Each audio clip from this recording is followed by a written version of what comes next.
Hi student, good afternoon. Teach for class 7th।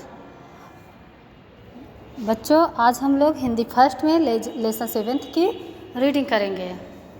Lesson 7th हमारा है जैसी संगत बैठिए। कहने का मतलब है हम जैसे लोगों के साथ उठना बैठना हमारा रहेगा, हम वैसे ही हो जाएंगे।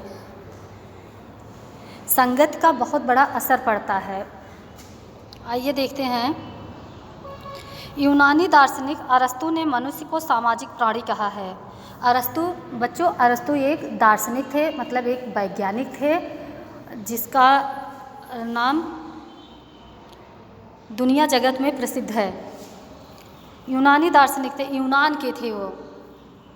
वह समाज में ही जन्म लेता है, पलता है और बढ़ता है। जिस प्रकार के लोगों में कोई रहता है, उनका प्रत्यक्ष और परोक्ष प्रभाव भी उस व्यक्ति पर पड़ता रहता है और धीरे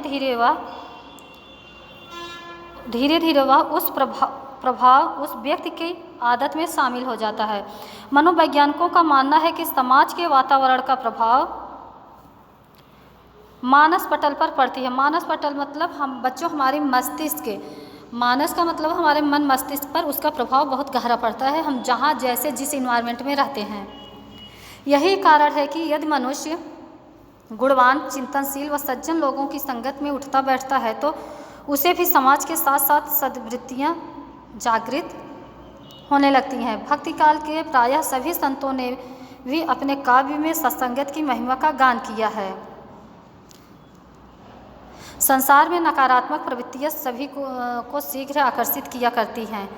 उनका प्रभाव अस्थायी तो नहीं है, परंतु फिर भी उनका क्षणिक प्रभाव मानव मन को विकृत की ओर ले जाने की क्षमता रखता है। युवावस्था में इसकी अहम भूमिका होती है। अक्सर देखा गया है कि नवयुवक अपनी कुसंगत के कारण ही विभिन्न प्रकार के नशों के गुलाम बन जाते हैं।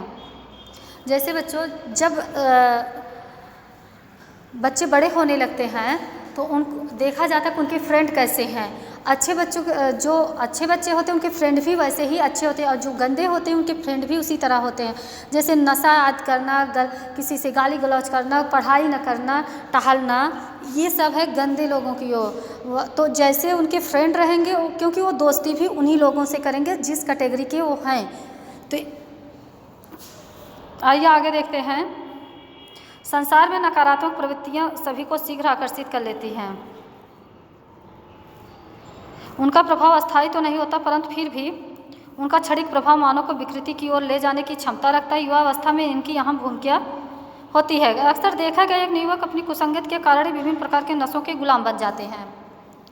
अभी बच्चों जो हमने बताया आपको, बालक जब सामाजिक जीवन में प्रवेश करता है तब उसका मन कोमल व पवित्र होता है। वह जिस वातावरण में पलता बढ़ता है वहीं की भाषा व आचार विचार सहज रूप से अपना लेता है। यही कारण है कि बालक को अपनी मातृभाषा सीखने के लिए कोई विशेष प्रयास नहीं करना पड़ता है। इसी प्रकार सामाजिक तौर तरीके तथा रीति रिवाज भी समय के साथ साथ उनके जीवन का अभिन्न अंग बन जाता है। पिछले दिनों अखबारों में काफ़ी चर्चा थी कि बंगाल में एक नन्ही बालिका को भेड़िया उठा ले गया। कुछ वर्ष के बाद वन अधिकारियों ने उस बालिका को भेड़िए के शिकंजे से मुक्त करवाया, परंतु इन कुछ वर्षों में वह बालिका भेड़ियों की भांति चलना, फिरना, खाना तथा आवाज़ निकालना सीख गई थी। कहने का मतलब है बच्चों कि हम जिस परिवेश में रहेंगे, जिस वातावरण में रहेंगे, हम उसी अनुसार, मतलब हम कहने से मतलब बच्चे को, आप छोटे बच्चे को जैसे शुरू से जिस वातावरण में रखेंगे वह वैसे ही हो जाएगा। शुरू में तो चिकित्सकों तथा मनोवैज्ञानिकों ने उसे आम मनुष्यों की भांति रखने का प्रयास किया, परंतु अपने वातावरण के इस बदलाव से या अन्य कारणों से वह अधिक दिन तक जीवित नहीं रह पाई। इस प्रकार यह भेड़िया बालिका इस बात का प्रत्यक्ष प्रमाण है कि संगत का मानव मन पर, व्यवहार पर कितना प्रभाव पड़ता है। संगत जीवन दर्शन को प्रभावित करती है। अच्छे लोगों का साथ हमारी विचारधारा तथा सूझबूझ को भी प्रभावित करता है। उनके सतत अच्छे कार्य हमें भी कुछ अच्छा करने की प्रेरणा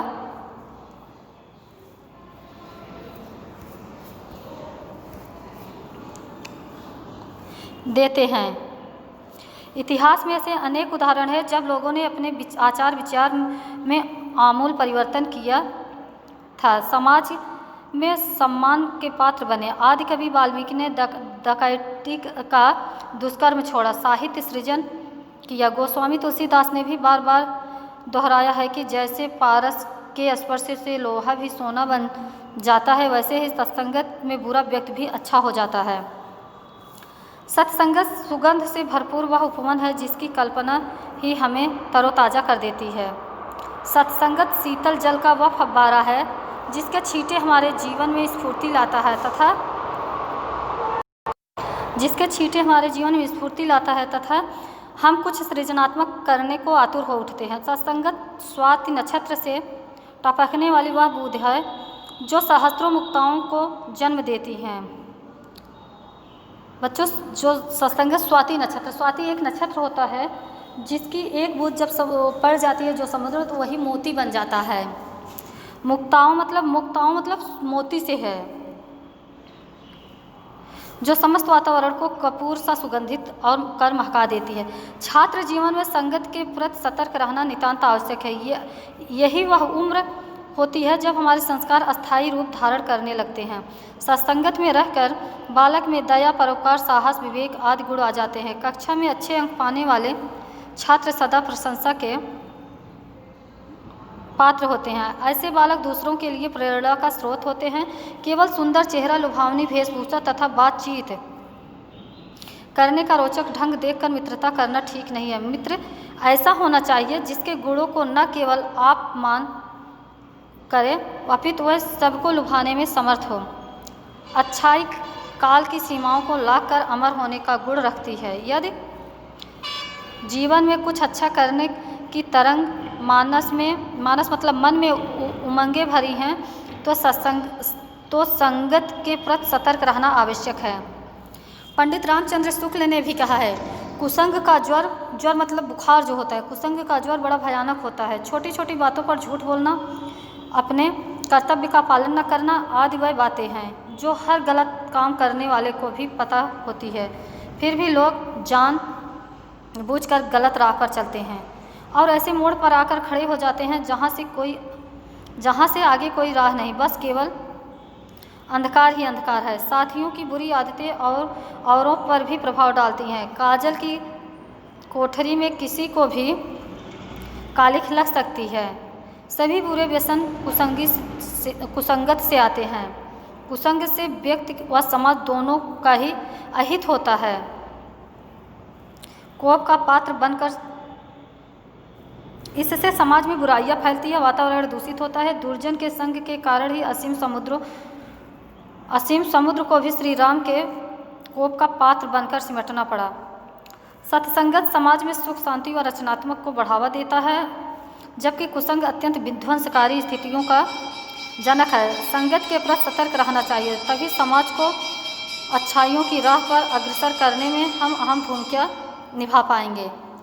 बच्चों, इसकी रीडिंग 1 से 2 बार कर लेना। अच्छा लेसन है, टॉपिक अच्छा है, आपकी समझ में आएगा और आपके काम का भी है।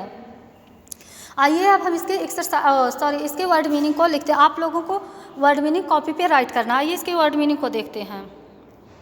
संगत, साथ, परोक्ष मतलब जो सामने न हो, परोक्ष मतलब जो सामने न हो। विकृति, बिगड़ा हुआ, विध्वंसकारी, विनाशकारी। प्रयास मतलब कोशिश। प्रत्यक्ष मतलब जो सामने हो। सद्वृत्ति मतलब अच्छी आदतें। सृजनात्मक, रचनात्मक। अहित मतलब बुरा। अहम मतलब प्रमुख, महत्वपूर्ण। तो बच्चों, हमारा लेसन 7 कंप्लीट होता है। इसकी रीडिंग और इसके वर्ड मीनिंग आप वर्ड मीनिंग को कॉपी पे राइट कर लेंगे। आपका होमवर्क है read lesson 7 and complete your copy. Thank you. बच्चों, इसके एक्सरसाइज और इसके वर्ड क्वेश्चन आंसर के साथ हम नेक्स्ट वीडियो में मिलेंगे। धन्यवाद।